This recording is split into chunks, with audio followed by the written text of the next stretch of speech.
Сәлем балалар! Ана тілі пәнінен 65-ші сабақ заттың атын білдіретін сөздер тақырыбын өтеміз. Балалар, алдымен ережені есімізге түсірейік.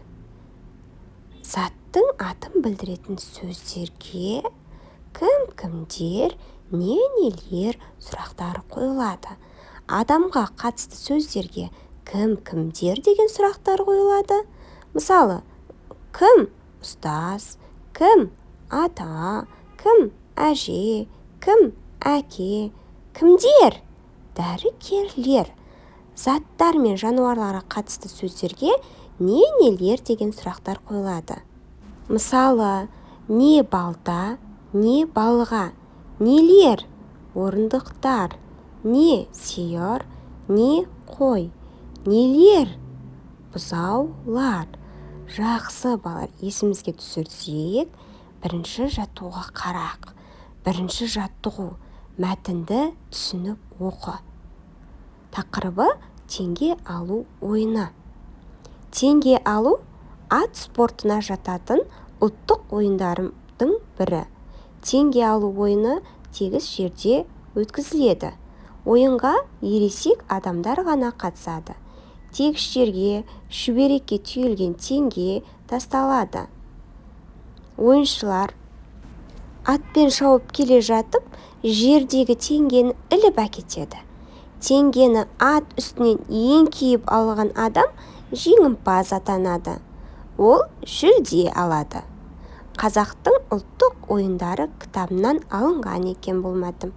Балалар, теңге алу ойыны қай жерде өтеді?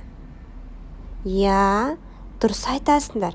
Теңге алу ойыны тегіс жерде өткізіледі екен, балалар? Тағы қандай ұлттық ойындарды білесіңдер? Көкпар, тағы балалар? Қыз қуу, бәйге. Жақсы, жарайсыңдар. Балалар, осы мәтіннің мазмұнын айтып берейікші?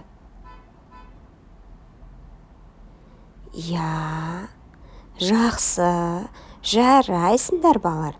Олай болса, балалар, екінші жаттығуға қарақ. Екінші жаттығу. Орны ауыстырылып берілген сөздерден сөйлем құрап жаз. Бірінші қатардағы сөздерге қарақ. Көкпар, мұхит қатысты ойынына. Ал енді балалар, сөздерді орнына қояйық. Сөйлем құрайық.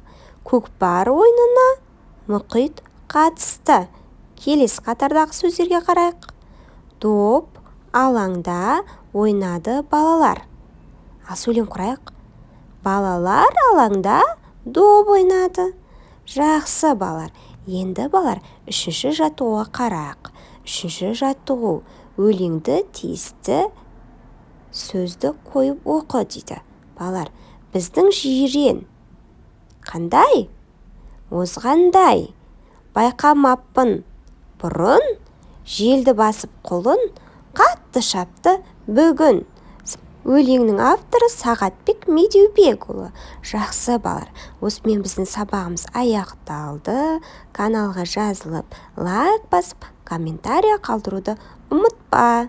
Сау болыңдар балалар.